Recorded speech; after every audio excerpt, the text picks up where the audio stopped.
Today's video is sponsored by Gemstone Legends. Naruto as a show, a manga, just even as a story is incredible at doing a lot of things. But the thing that Naruto is absolutely the best at is making iconic characters who are horribly misunderstood. There is no story out there like Naruto that has such a myriad of cast members who are iconic and loved yet widely misunderstood. And this is because the majority of those who have consumed Naruto have only consumed things like the manga or the anime. And while that may feel like enough information to most, unfortunately, if you don't do a deep dive into either of these things or look into data books or read the light novels, unfortunately you miss a large part of these side characters' stories. And this is no more true in anyone than the subject of today's video, Granny Chiyo. This is one of the most powerful people in Naruto history. And yet to your average fan, she's just the nice old lady who attached some strings to Sakura. But this woman changed the entirety of Naruto's history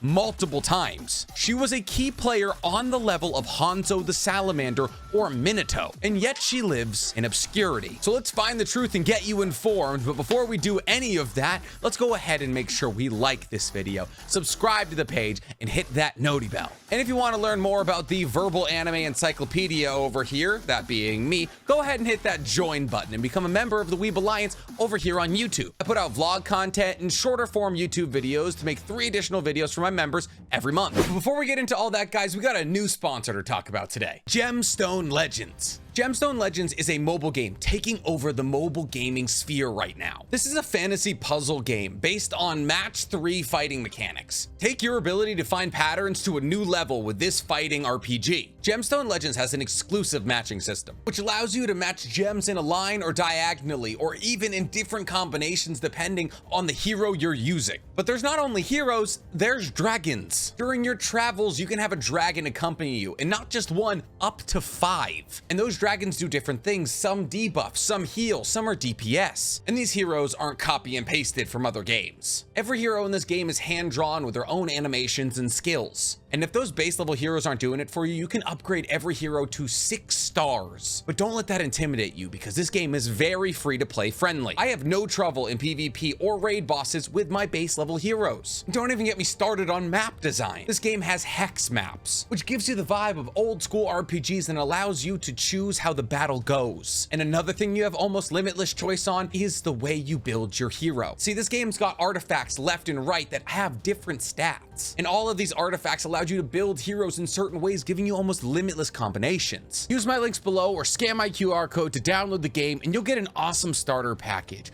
Once you finish the tutorial, it includes Moralia, an amazing healer that will help you through the whole game and give you a quick and easy start. The potions, gems, and money also allow you to climb easier and faster. Do not miss your chance. And if you don't believe me, look at the ratings of Gemstone Legends in the iOS App Store and the Google Play Store. 5 in iOS, 4.6 in Google. So guys, go ahead and remember to download this game so you can play with me, NCHammer23. You have the links in my description and my pinned comment and the QR code. Let's get to smashing some gems. But with no further ado, let's get to Granny Chiyo. So you guys know the 2 elders in Konoha who always seem to be on the wrong side of history? Hamura and Kuharu, who were on a team with Hiruzen under Tobirama. Chiyo and her brother Ebizu serve a very similar purpose in the Hidden Sand, but they're not always making the dumb mistakes that the Konoha elders are. You see, in the village hidden in the sand, Chiyo is referred to as the honorary grandmother Chiyo, and her brother is referred to as the honorary grandfather Ebizu. But how did they get this role? Did they just happen to be the students of Akage and also the friend of Akage, so they got pushed up because they had people in high places?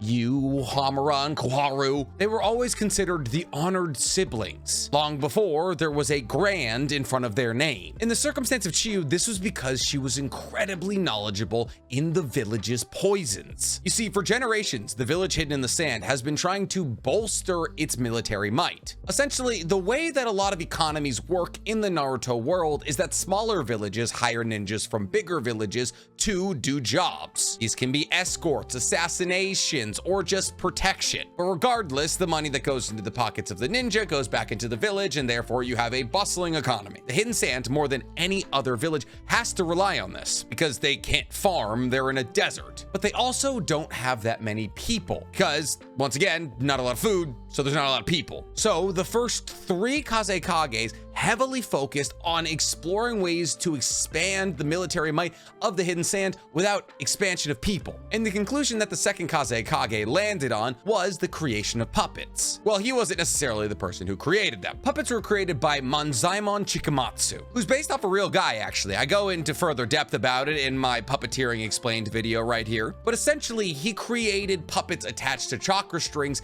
in order to keep people entertained. They weren't for a war purpose. Shimon, the second Kazekage, saw him doing this and figured out a way to apply it in the military. By teaching shinobi how to control these puppets with chakra strings attached to their fingers, they were increasing the military might of the Hidden Sand. These puppets were effectively shadow clones who didn't go poof when you punched them. And also, you wouldn't lose anybody if the puppet was destroyed. But on top of puppeteering, the Hidden Sand also focused on a bit of R&D, research and development, specifically on how to end a fight without the possibility of losing some of your own poison. And this is where Granny Chiyo came in. Because mind you, once Manzaemon Chikamatsu passed away, he gave his puppets to Chiyo. During this entire era where their Hidden Sand was ramping up their military might, she was very actively involved in accomplishing this. So Chiyo created and isolated thousands of individual poisons. She either formulated them or found them in nature. But what's important is the poisons she was creating were all brand new. If you get bit by a king cobra, let's say, there's an anti-venom for that because king cobras have existed for a long time and many people have been bit by them. So over time, we've found out how to make an anti-venom for king cobra venom. But if, let's say, a new snake just fell out of the sky and it was also venomous and it bit you, we would have nothing for you. And that's more or less exactly what Chiyo was going for. Every time Chiyo cuts somebody with one of her poison blades, there's no cure to the poison running through their veins. So a mere scratch on the battlefield from Chiyo would kill you. And this efficiency with poison made her all the better with puppets. I mean, her puppets didn't need 8 gates level taijutsu to kill you, they needed 1 scratch. And this killing efficiency is actually what made Chiyo the head of the Puppet Brigade. The newly formed Puppet Brigade, mind you. You see, the Puppet Brigade was a brigade of the most elite puppeteers from the Hidden Sand. And we know for a fact that they were at least active during the Second Great Shinobi World War. This timeline makes a lot of sense though, because Shimon took over as the second Kazekage after the First Great Shinobi World War. And Chiyo would have been too young in the First Great Shinobi World War to fight. She actually may not have even been born. No, she was probably like 9, 10. But this Puppet Brigade is very important for a myriad of reasons, most of which have to do with the Second Great Shinobi World War. The politics of the Second Great Shinobi World War are a bit hazy, but I've covered them in as much detail as I physically can in this video right here. But essentially, every major village was trying to attack each other, and somehow the Hidden Rain got in between all of it. So the Hidden Sand had some battles to fight. Now these battles focused on 2 villages that we know of. Those were the Hidden Rain itself and also Konoha. We know the Hidden Sand fought Konoha because Tsunade was instrumental in countering all of the unique and new poisons that Granny Chiyo was pumping out. Essentially, the amount of lives that Granny Chiyo would have been responsible for taking would have been in the high thousands if Tsunade didn't exist. Because in a battlefront, when you can control 10 puppets, all of which who have poisonous daggers, you can slice a lot of people. But this war is where Tsunade made her name, attending to these poisoned shinobi, isolating the poison from their blood, and then creating a cure for it all on the battlefield, allowing her to get shinobi that should be dead back onto the battlefield in a matter of days. And because of this, Granny Chiyo kind of had a beef with Tsunade. Don't you love it when the old women fight? And would come to refer to Tsunade as that slug girl. Chiyo's probably like 20 or so years older than Tsunade, so girl makes sense. But Konoha weren't the only people that Granny Chiyo and the Puppet Brigade were fighting. Like I said, they were also fighting against the Hidden Rain, where Granny Chiyo came head to head with Hanzo the Salamander several times. Hanzo the Salamander, the man who killed an entire Konoha platoon led by the legendary Sannin and defeated them as well. The only reason the legendary Sannin are still alive is because Hanzo liked their fighting style, and Granny Chiyo came up against him by herself. In fact, she fought him so many times she was able to isolate the poison that he made in his poison sac that was extracted from a river newt and slapped into him when he was a baby, and make an antidote for it. She was like, poison me once, shame on you. Poison me twice, shame on me. And we know that she was able to isolate this antidote because when Hanzo is reincarnated, she has an antidote because she is a also reincarnated. But that should put into scale how ridiculously powerful the woman we're talking about today is. Yes, she didn't win,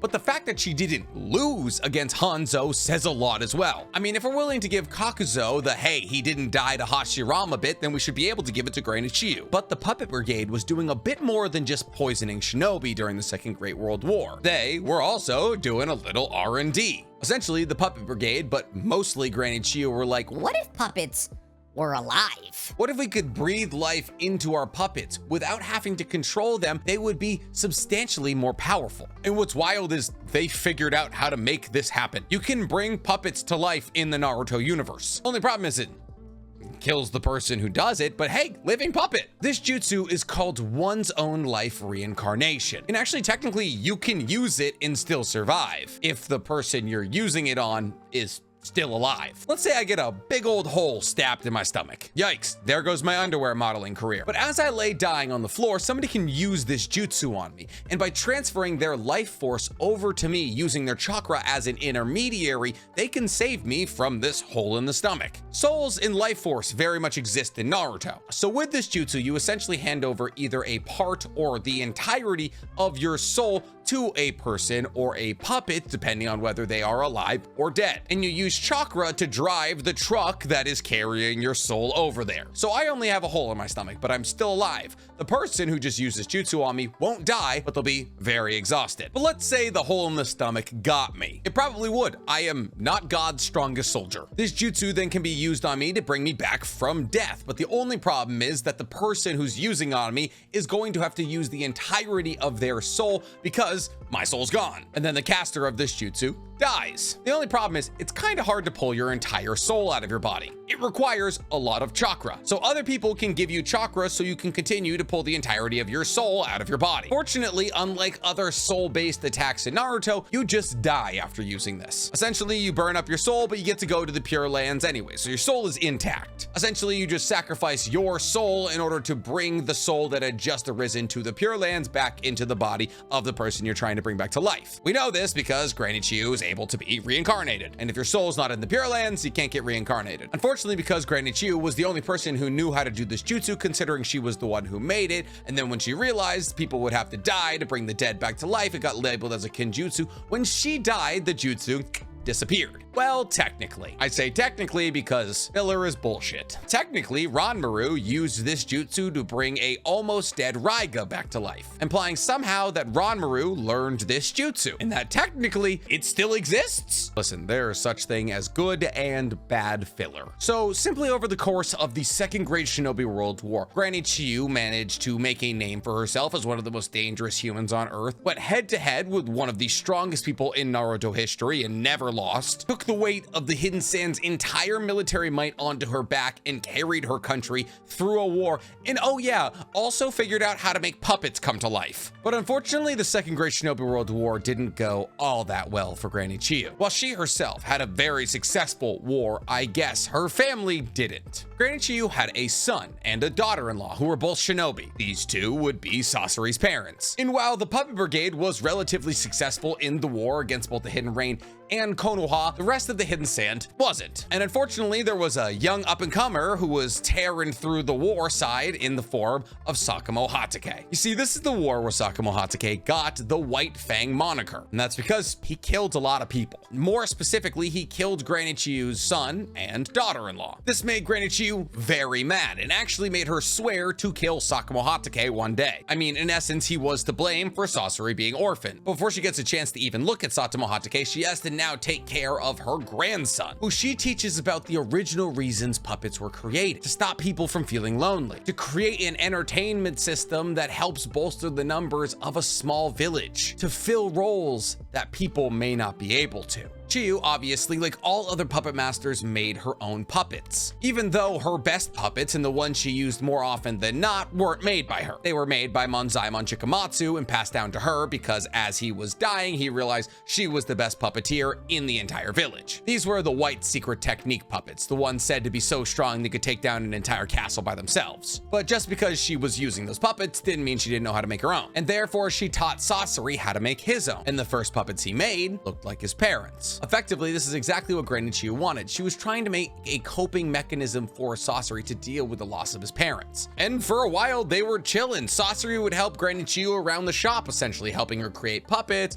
and poisons. In fact, a lot of the puppets and poisons that he created were used in the Third Great Shinobi World War. But the problem was, as Chiyo started to see Sasori get more and more immersed into puppets, she started to get a little concerned. But since she had such a large obligation to protecting the hidden sand in being one of the honorary siblings, she didn't have a whole lot of time to pay attention to Sasori. Until one of Sasori's friends got badly injured in a battle and actually lost his right arm. But Sasori, being a prosthetic genius, because he's been working with puppets so long, was able to replace that arm with a puppet arm. Only problem is that puppet arm was coated in one of Sasori's newest poisons. So to literally nobody's surprise, eventually the shinobi by the name of Komushi eventually ingested this poison and then died. Granny Chiyo was worried about how this would affect Sasori, so she went to go check in on him. But what she found was that he was making Komushi into a puppet. Listen, people cope in different ways. But a bit like Hiruzen, she was like, okay, and then they just kind of went their own separate ways, both still loyal to the Hidden Sand. And in fact, they actually both fought for the Hidden Sand in the Third Great Shinobi World War. This is where Sasori earned the title Sasori of the Red Sand. However, the Sand's involvement in the Third Great Shinobi World War is kind of confusing. We believe they were fighting a largely defensive battle against the Hidden Stone. And because we believe that the Hidden Sand was mostly fighting a defensive battle against the Hidden Stone, we don't really know what Granny Chiyo was up to during this battle. But more likely than not, she was on the front lines, killing people with poison and finding out new things you can do with puppets. But what's truly magnificent about Granny Chiyo isn't what she did in the Third Great Shinobi World War. No, it's what she did after. See, this woman wasn't just good with puppets and poison, she was also good with Fuin Jutsu. In fact, she was the best Fuin Jutsu user in the entirety of the Hidden Sand. Why? I don't know. But because she was the best Fuin Jutsu user in the Hidden Sand, she was selected to seal the one-tailed Shukaku-tailed beast inside of Gaara. Rasa, Gaara's father and the fourth Kazekage, said that of all of his 3 children, Gaara was the only one who was compatible, which feels like a stretch for him to know considering the fact that Shukaku was sealed into Gaara while he was still inside of his mother. How did you know the compatibility, Rasa? But after Gaara has Shukaku sealed inside of him, obviously Gaara's mother dies during childbirth. And Sasori, her only living progeny, had just left the village. The combination of having a small hand in the death of Gaara's mother and also losing her only living progeny in Sasori when he leaves the village after the Third Great Shinobi World War basically makes Chiyo say, I think I've done enough. So her and her younger brother Ebizu both retire and live out in a cottage where they fish all day. And every single day, Granny Chiyo just hopes to see her grandson one more time. And this is why Ebisu and Granny Chiyo are so upset when Baki comes to them asking for their aid. Mind you, they're both in their late 70s, early 80s, and they single-handedly carried the village through 2 major wars. In the same sense that Tsunade revolutionized medical ninjutsu, Granny Chiyo revolutionized puppeteering and poison making. So when Baki came to them, they believed that the next generation of sand ninja should be able to manage their own future. Think about it from Granny Chiyo and Ebisu's perspective. They're both old and they have been carrying the village their entire lives, but they will die eventually. But they're both incredibly loyal to the Hidden Sand, so they want the next generation to carry the torch like they did. But a large reason she wanted the Hidden Sand to be powerful is so they would be more powerful than the other hidden villages. Her entire life's goal has been to find the most effective way to kill shinobi from other villages. And effectively, this is exactly how she feels up until she meets Team 7, specifically Sakura, who was sent from the Hidden Leaf to cure Konkuro's poisoning that he got in his first fight against Sasori. And the true irony of her love for Sakura comes in the fact that she is Tsunade's disciple. Tsunade, who was Granny Chiyo's eternal rival, and not in the Might Guy Kakashi sense. No, Tsunade was the only person stopping her village from winning the war. They weren't playing rock, paper, scissors. These 2 women wanted to kill each other. In the wildest bit, Granny Chiyo would stand a very good chance. Tsunade herself had an immense respect for Granny Chiyo. She, in her late 80s, was able to defeat Sasori in a fight. And oh yeah, She was one of the very few reincarnations during the war arc that was never sealed by an enemy. Gengetsu, the second Mizukage, sealed. The third Raikage, sealed. Granny Chiyo, never sealed. If Kabuto hadn't released Edo Tensei, she probably would have just gone on a rampage. But what made her so powerful outside of, you know, the poison? Her technique, her control. Granny Chiyo modified 2 unarmed puppets to fight against Sasori's third Kazekage puppet. The third Kazekage, by the way, who was referred to as the strongest Kazekage of all time. These 2 puppets had wire strings attached to them. That's it. That was their whole ability, was small, barely perceptible iron strings. These could be used to cut or garrote things. And Granny Chiyo went up against the third Kazekage, who has a magnet release Kekkei Genkai able to control iron sand. I mean, of course, she also used her highly skilled with a human body technique, which allows her to attach puppeteer strings to a human body should she not have any puppets left. Obviously, we see her do this with Sakura, but at the same time, we also see her do it during the 4th Great Shinobi World War, where she kills a bunch of samurai from the Land of Iron and then uses them as replacement puppets. Granny Chiyo is also as talented with chakra threads as anyone has been ever. She could attach them to other people's puppets without anybody noticing. She could make them imperceptibly thin. And while she taught Sasori everything that he knew, she also learned some things from Sasori. Sasori replaced Kometsu's arm, right? Well, Granny Chiyo did the same thing. She replaced her right arm with a puppet arm, one that could be replaced for any puppet arm she wanted. But the only one we ever saw her use was a chakra shield that emitted chakra in a shield-like form that would block all incoming ninjutsu. But none of these are even her most powerful abilities. That ability would be the white secret technique, the 10 puppets passed down to her from Monzaimon Chikamatsu. Why were these 10 puppets so powerful? Well, these 10 puppets were A, made by the actual father of puppeteering, but B, were made to work with each other. Unlike Sasori's 100 puppet technique, these 10 puppets were all built with each other in mind, so they could use teamwork to perform powerful jutsu, such as the 3 jewels suction crushing technique, where 3 of the puppets came together and used powerful wind release to suck everything in their area into them and crush it. And using these 10 puppets, Granny Chiyo was able to beat Sasori, arguably the greatest puppeteer of all time. Obviously, she had Sakura there, but at the same time, Granny Chiyo was in her 80s and hadn't fought since the 3rd Great Shinobi World War, which was, I don't know, about 20 years ago. Granny Chiyo, to me, is exactly like Hanzo the Salamander, an incredibly powerful and important character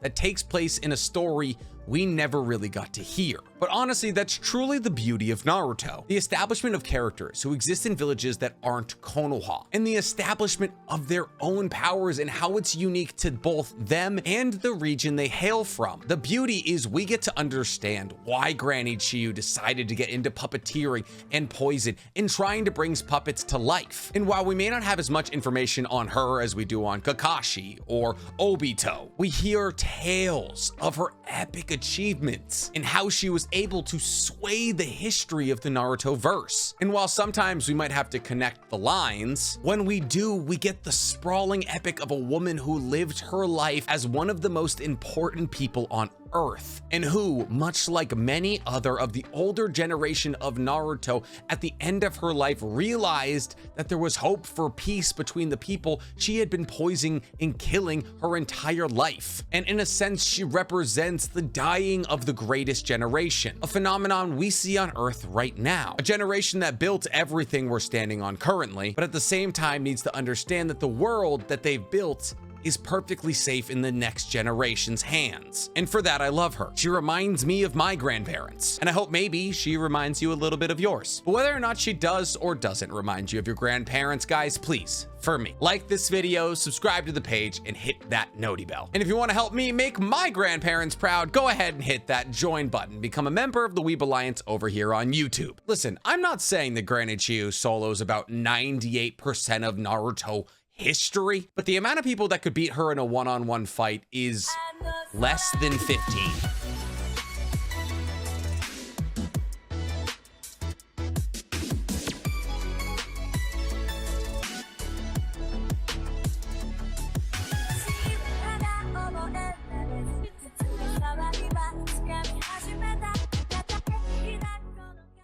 Please remember to download Gemstone Legends. If you download it right now using the QR code on my screen or the links in my pinned comment or my description, you'll get Moralia as a bonus.